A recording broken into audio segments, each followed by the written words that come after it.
Hello, ladies and gentlemen. This is Soviet Russian Bear, and today I have a returning guest with me. It's a Georgian Patriot 1998. He is a Georgian living in the United States, and he also has his own YouTube channel, and he also helped me to edit a couple of videos of mine.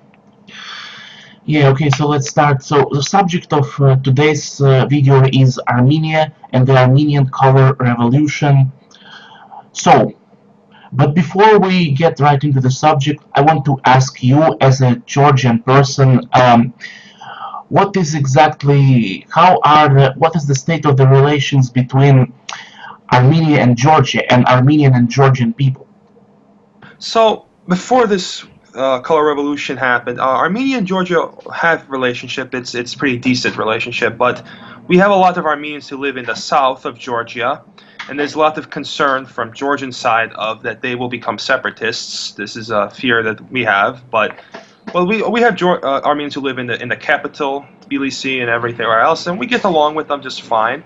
There's a lot of half Georgians, half Armenians, there around too. So we got no problems with them, but the government is fine too. I mean, there's no like hostility. We don't really we don't take a side in the Nagorno-Karabakh conflict, so we don't want to anger either Azerbaijan or them. So they just don't get involved. They don't really take a side because they don't want to do that. But overall, our relationship is fine, except that we don't have a relationship, unfortunately, with Russia, but they do. So, and also that's the thing. But they depend a lot of Russia. The problem is that they don't border Russia. We do. So they need to it's a little bit annoying for them to get supplies from Russia. So. Oh yeah, okay, I see now. Yeah, well, yeah, actually, I thought it was a pretty decent relationship between Armenia and Georgia, but still. So this color revolution happened in Armenia. As far as I know, and if I recall it correctly, I'm sorry, your camera is off. George? I'm here. I'm sorry, I had to turn my camera off for a moment. But keep talking. I'll turn my camera back on in a moment. Keep talking. It's okay. Okay. So, if I recall it correctly, that you guys in Georgia also had a color revolution back in 2003, and it was if I recall it correctly again, it was called the Rose Revolution. Yeah, the Rose one. Yeah. Yeah, the Rose Revolution. Yeah. So, and you also had this leader, Mikhail Saakashvili. Yep. And so are there any similarities between what happened in Armenia this year or what happened in Georgia 15 years ago? So it's not only Georgia that had the color revolution. Ukraine had the Orange Revolution in 2004, I think, and then they had this Maidan thing in 2014. Yeah. I think there was a Central Asian country. I forget which one was it, but they had their own version, and they tried to get Armenia color revolution 2 years ago. You spoke to Mars about this. Yes, I did. Yeah. So they were trying to get them a while ago, but they succeeded now. It seems this is called the Velvet Revolution. Yeah. Yeah, and Saakashvili praised this, so that's not a good sign, I guess, if he likes it. So the thing is, we hear that this leader, after the president stepped down. He was president for a couple of years. He left. Yeah. Like when Shevardnadze left. Yeah. Similar situation. He was forced to resign, and leave. Yeah. Saakashvili didn't initially turn against Russia. He was saying, "Oh, I'm friendly with Russia." There's pictures of him shaking Putin's hand in 2008, 2006, or 2007 as well. So it wasn't initially anti-Russian. It was just saying, "Oh, we're just trying to be independent and all this." Is trying to act noble. Same thing with this Armenian protest leader. I forget his name. Pashinyan. Nicole Pashinyan. Pashinyan. Yeah. Yeah, he met Putin, I think, today or yesterday. Yeah. I just saw it before we did this interview. So he's trying to say, "Oh, we're going to be good with Russia," which maybe initially, but we'll see how that turns out. Yeah, absolutely. And that's going to be really bad if Armenia does become the way Georgia did, and certainly Ukraine, because Armenia was one of the places where Russia had really decent influence over there. They had the base. Yeah. And besides Syria and Kazakhstan, that's the only place, and they were part of that maybe Eurasian kind of alliance Armenia and Kazakhstan are parts of Eurasian Union. Yeah. Yeah, so the thing is now that this is happening, they will probably diverge from that sphere of influence. We'll see if they start. I don't know if he start talking any European Union or NATO talks. We'll see how that turns out because he Yeah, may want to join NATO. Maybe we'll see if they do that. But Turkey's a NATO ally, so yeah, I don't know. I don't think it would be smart for them to join NATO because Greece is a NATO ally and Turkey's attacking Greece. As we speak, they're always having border issues. European Union and NATO doesn't do shit. They don't help them. So even if Armenia does become part of NATO, they're not going to help them with the Turks. It's better they become friendly with Russia. So at least the other states have a decent, I guess, because they're afraid of Russia, quote unquote. But the Armenians have to be afraid of the Turks. They become part of NATO. NATO will not help them if the Turks do something. They never helped them in the 100 years ago, right? yeah. When Turks killed a million of them. They didn't help them before. They won't help them this time. So we'll see what this new leader, prime minister, will do. Well, yeah, we shall see because there is a similarity between Saakashvili and I'm starting to remember right now that in the news and in 2004 when Saakashvili came to power, he met with Putin. They shook hands but later Saakashvili began to prepare for war, and Georgia bought a lot of NATO equipment, NATO weaponry. NATO instructors came to Georgia, and not just NATO, USA, Israel, and Israeli military instructors came to Georgia. Sure. And they basically started provocation against Russia. And then all of the Western media, the mainstream media, they blamed Russia right away. Yeah. The thing is that I think I addressed this in our first interview, but the thing is, it's a very hostile situation with this South Ossetia Abkhazia thing. It's like the Kosovo thing. And then the West is very hypocritical. This is a good point Putin made. Yeah. You support Kosovo, but you don't support these two, Abkhazia and Ossetia. I don't support either, to be honest with you, but okay, that's okay for you. Yeah, it's hypocritical of them to support Kosovo, but not support this situation, because Ossetians are not Georgian. Now, they are not originally from there. Maybe they came and they settled. It's like the Albanians that settled in Kosovo. Yeah. This was originally Georgian territory, but the Ossetians settled it, and they guess they want to be independent. That was the situation. But Saakashvili could have handled this situation much better. Even Shevardnadze said, "I would have not done this way. I don't want." He didn't like this independent shit either. He wanted this was the civil war was about in the 90s because of this crap, Abkhazia and Ossetia. So, he said himself, I'm not a fan of him either, but he even said that I would have not done what he did. I would have tried to be much more calm about the situation. Even the head of the Patriarch of Georgia said that was a mistake. He should have not done that. And he's the only Georgian, big, high up Georgian that actually meets with Russia, Putin, recently. A few years ago they met. But no governmental officials have met. But the new leadership of Georgia is not as aggressive, which is good. But they still have this EU and NATO love fest, which is not good. But we'll see how it's a lot of bias. Yeah. Yeah, I know, and Armenia has its own issue, but not with Russia, but with Turkey, with Azerbaijan, and the Karabakh, the Nagorno-Karabakh issue, and Russia is their only protector, and that's the difference between Armenia and Georgia, actually, that Armenia has this beef with Turkey and Azerbaijan, and Russia is their only protector, and it will be very stupid and short-sighted from this new Pashinyan guy who has now power in Armenia to sever ties with Russia, because without Russia's support, Armenia would be overrun, and the US and the EU will not come to Armenia's aid. Yeah, that's what I was saying, because they have historical enemies with Turkey, and they have reason to dislike Turkey. I'm not trying to encourage hatred. I'm just saying this is historical issues. And now they have this thing in the 90s after collapse. So all this shit happened. All this horrible separatist stuff happened in the Balkans and in the Caucasus because of all this situations that happened. And the situation in Karabakh, to me, it seems that Armenians lived in this territory, which is in Azerbaijan, and they wanted to be independent. It could be like the Kosovo situation. I'm not sure. Maybe it was originally Azeri, because they used to be called Caucasian Albania back then, and Azerbaijan was not really I don't think it was called. It was its name. Yeah. But it used to be called Caucasian Albania. That's where it used to be called. Yeah, yeah. But they lived in this territory, and I think the early Bolsheviks promised Armenia this territory. Lenin and Trotsky, they promised them, hey, this is going to be yours, and Stalin said no, and then all this shit gets kind of stable. Because I don't blame the Russian people for what's happening in Abkhazia and Ossetia, because the Bolsheviks actually made those regions autonomous. If you look at the history, and not just that, Ajara in Batumi, right? The Black Sea, we are very afraid of Turkey taking that away, because that's where the Muslims live mostly. Yeah. We have a small minority, but they live in that area. The rest live where the Azeri border is, which is the Shia, but the Georgian Muslims live in that area, and we're concerned that Turkey may try to just grab it. So I don't blame Putin, really, historically. It's not his fault. I blame the early Bolsheviks for this, because they did this on purpose. They betrayed everybody. They fucked over Russia, too. They gave Crimea away. They gave eastern Ukraine away.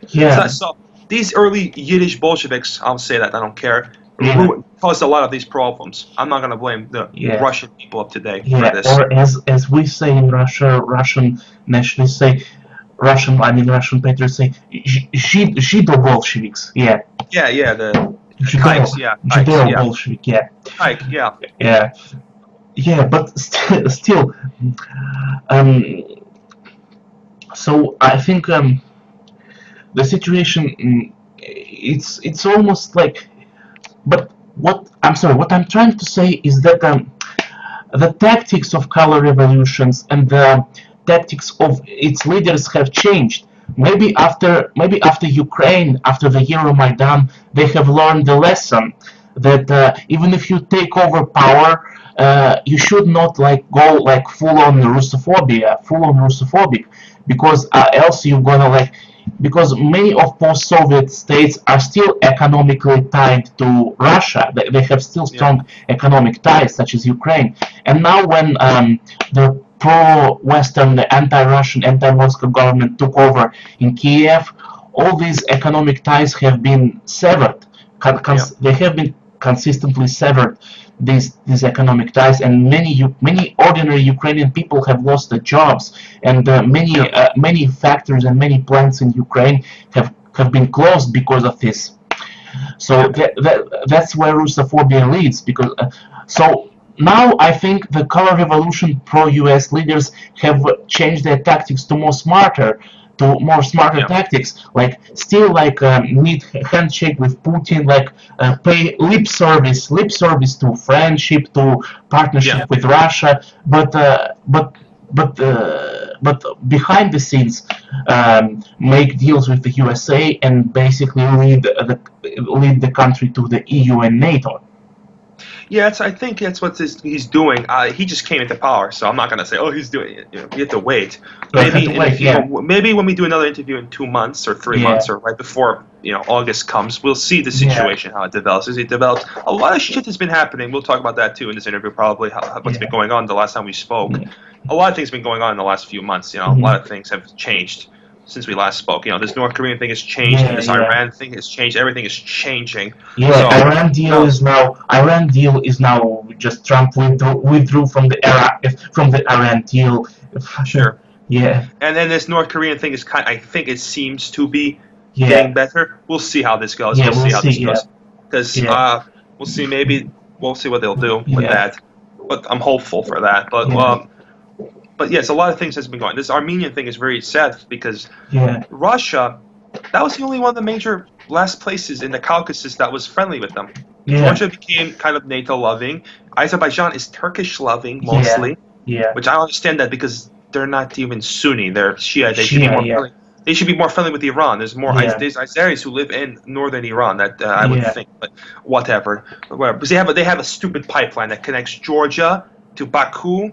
And it goes to Turkey. That's why the fucking Americans were very interested in this war, because when the Russians saw the city is close to that pipeline, that's why they cared. If Georgia had no pipeline, I don't think America would have cared so much about this Ossetian thing. I don't think it would have been such an issue. So it's everything everything starts to make sense when if you look through the prism of pipelines, gas, and oil. Well, you see, the Qatar had this plan to build a pipeline through Saudi Arabia, Jordan, and Syria, and then to Turkey, and basically that would have been an alternative market to the Russian gas, and that the Russian gas would be, and maybe Russian gas would have been pushed out of Europe had the Qatar and the Syrian rebels won. Sure. Yeah, and Russia would have lost billions and billions upon billions of dollars. But Russia is for Assad, and Russia is helping Assad, and now I think that those plans of Qatar have been destroyed. It's too late right now. Yeah. But still, I mean, Russia is before Russia's direct intervention in 2015. Russia was helping Assad with everything it could. Like they sent troops, or not troops. They sent military equipment, maybe some advisors, but later then they intervened directly. So when it comes to Russia's interest, when Russia's interests are at stakes, Putin does not hesitate to act. Yeah, that's the thing. That's the thing I realized, because recently people have been calling Putin an Israeli or Jewish tool or whatever. And the thing I realized is he's a chess player, and this is the game of politics, and that's why I'm not a huge fan of it anymore. I don't like to get into this anymore. But he's doing I learned this from this Libyan lady who I talked to privately, that he does what is in his country's interest. That's what he's going to do. If it's in his interest to do a certain thing, he will do it. But the problem is many people who like Putin, like in the West, I know. They feel betrayed or something. They feel like, oh, he betrayed me. But he said himself, "I'm not your friend." In one of these videos, I'm president of Russia. He said this in one of his interviews. Yeah. He said, "I'm president of Russia." So, if you don't like what he's doing, you could criticize him, but he's obliged to follow and protect his nation's sovereignty, and not absolutely. not Europe's or America's. Yeah, sorry, absolutely. Sorry, alt-right. Sorry. Yeah, absolutely. And that's what I'm telling to those people who feel betrayed or criticize him. Yes, you can criticize Putin. You see, people from the alt-right, but mostly the anti-Russian, anti-Putin parts of alt-right, they basically call me, say, "Oh, you can't accept any sort of Putin criticism. You dismiss any sort of Putin criticism as Russophobia," which is not true. It's absolutely not true. What I dismiss is not criticism. I dismiss slandering, I dismiss smearing, I dismiss demonization. There is a huge line a thick line between criticizing someone and slandering or smearing or demonizing someone. What the Western media and the mainstream media do, they just outright demonize. They just make up stories, and something wrong happens in the West. Someone gets killed, or a wrong candidate, or not wrong. Another candidate wrong candidate wins the election. It's right away Russia's fault. That's called demonization. That's called smearing. That's called slander. It's not criticism. Normal criticism should be backed by facts and be backed by arguments, solid arguments, not just accusations. Exactly, and they are attacking Russia for a very long time. Ever since, I think, the end of Second World War, because they had lost their interest in certain things. Even under the Soviet government, they split. They had always had and after the Gorbachev, and all this thing happened, and the Soviet Union fell down, they loved Yeltsin. They loved him, all this. Russia was a complete mess under Yeltsin, and he is the least popular leader in Russian history. Maybe Gorbachev, maybe a little bit more, but he's very disliked. He only did one good thing, was getting involved in the Kosovo thing. That's the only good thing he did, to be honest. But they hate Putin because he saved the oil. Because all these oligarchs, who most of them were hook-nosed people, they took all this oil from Russia. And when Yeltsin was in power, the first Chechen war happened under Yeltsin. But because Yeltsin was so pro-Western, are you with me? Yeah. Yeah, okay. But because Yeltsin was so pro-Western, the Western media did not attack Yeltsin for fighting in Chechnya. They even called the Chechen rebels. They called Chechen terrorists, the Chechen separatists, like Sure. in the media. But when Yeltsin was fighting, but when it's Putin, the Chechen terrorists immediately became, these poor Chechens are so oppressed by this evil Putin, by evil like Kremlin dictatorship. Suddenly, they from Yeah. terrorists became innocent like rebels, freedom fighters. Yeah, and the thing is, you don't even hear what the. I don't even want to watch the TV. I don't watch this shit TV because they don't even follow about their so-called values. They don't even. They're hypocrites. They always talking out of their ass. It's one time is this, one time is this. If the let's just pretend if the Serbian government was under Milosevic was pro-West, I guarantee they would not be supporting the Kosovo thing. Really, I don't think they would have, not to the same degree. Yeah. When the regime is on against them, they turn against that person. This most of the time I've seen. And if Saakashvili was pro-Russian, I don't think they would have liked him.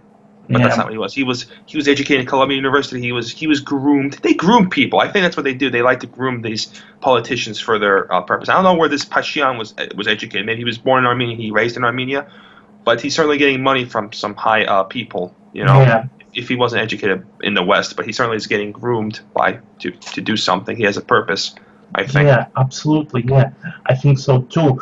And you see, I see like people, especially media outlets like Radio Liberty or Radio Free Europe, they're basically praising Armenian revolution. They say, Armenia has great future, blah blah blah. But when media outlets such as Radio Free Europe praising some coup or some leader, I know this can't be good. I know this cannot be good. For Russia, at least. It may be good for them, but not for Russia. Oh yeah, it's good for the globals. I don't think it's good for us either, and in the Caucasus region. I don't think it helps me, helps anyone. Yeah. It's this Armenia, like I said, was the last major area that Russia kind of had good influence relationship with in the Caucasus after the 2000, and now they're trying to take it away, and then Russia will be isolated from the Caucasus now.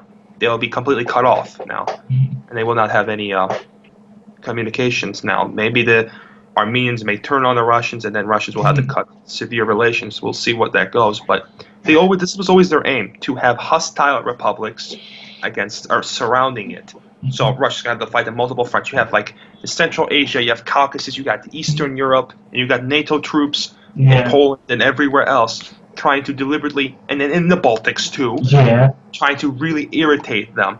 And I guarantee these people lied to Gorbachev. They told him, we're not going to go any further than Germany. We won't go any further. And then they get Eastern Europe. They get the Balkans. They get all these territory. They lied. Maybe Gorbachev didn't know. Maybe he was stupid. I don't know. But they lied, and now they're in former Soviet territory.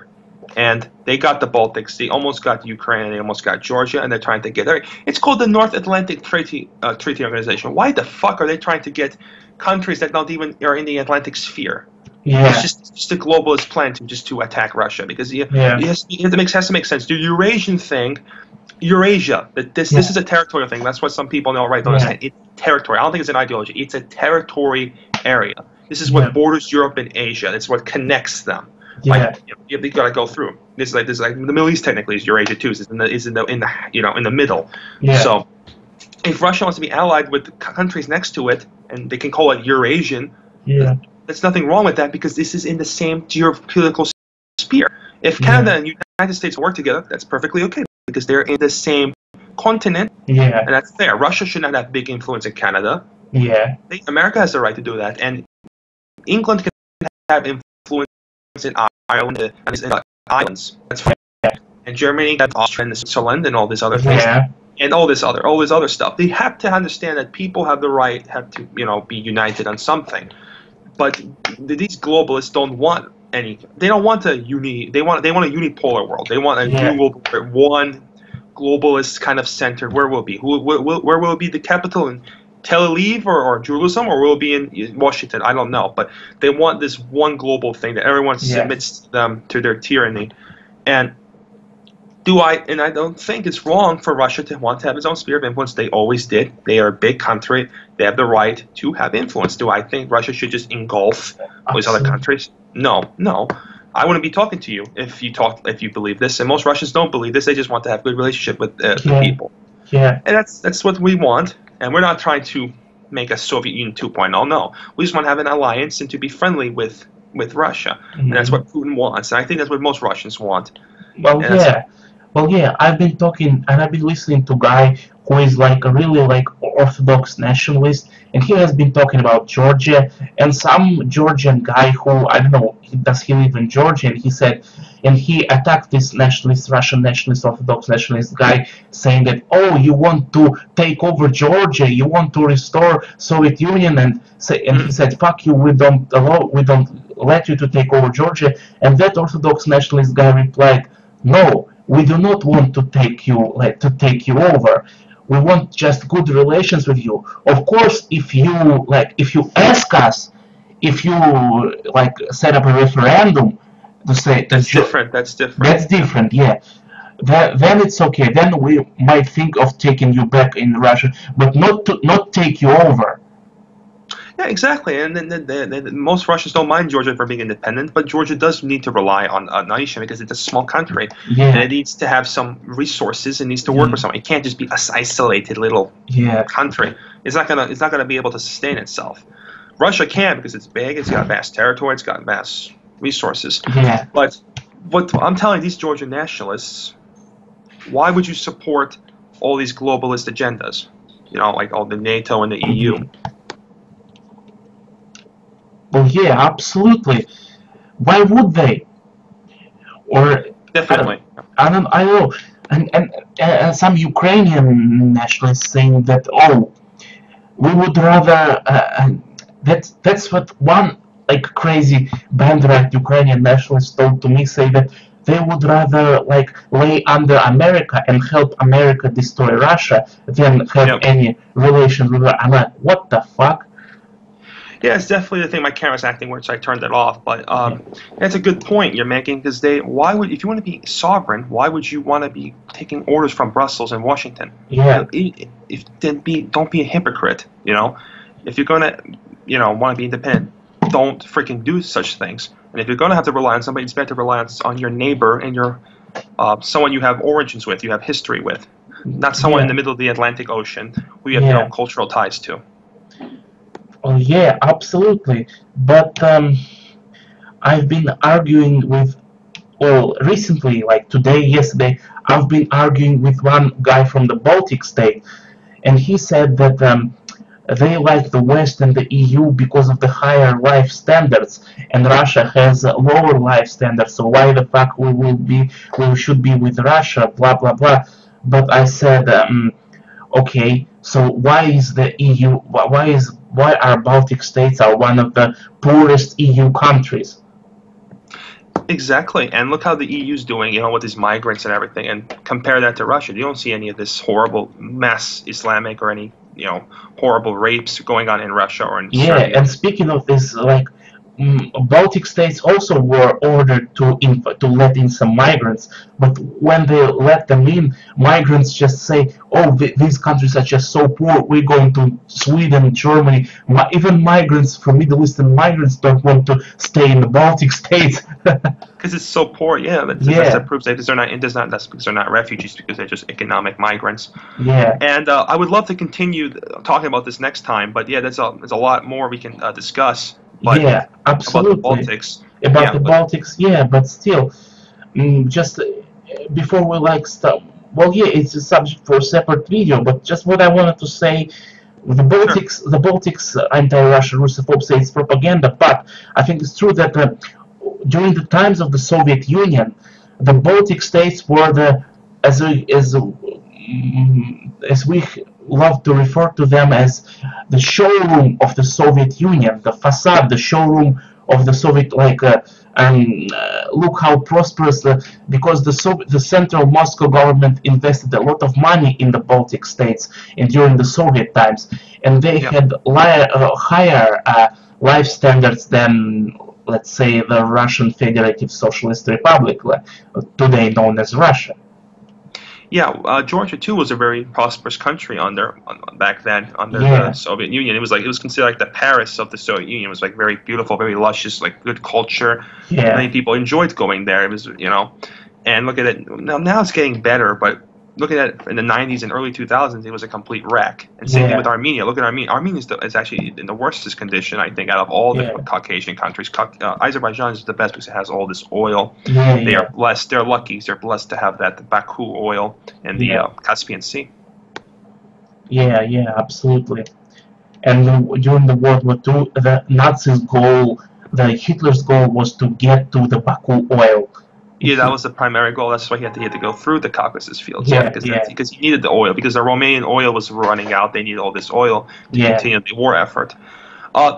Yuri, I have to go right now, but we want to do part 2 about the situation in Syria and in North Korea. Want to do that tomorrow? Yeah. Maybe we can do Okay. a part 2. We can call this part 1, and we can do part 2 tomorrow. Yeah. If that's okay. We're going to call this like situation in Armenia, and next we're going to do like the Syria and Iran and. Okay. Yeah, definitely. So let's do this part 2 next time, okay? Yeah, next time. Bye. Okay. Bye-bye. Cheers. Cheers. All right. Thank you.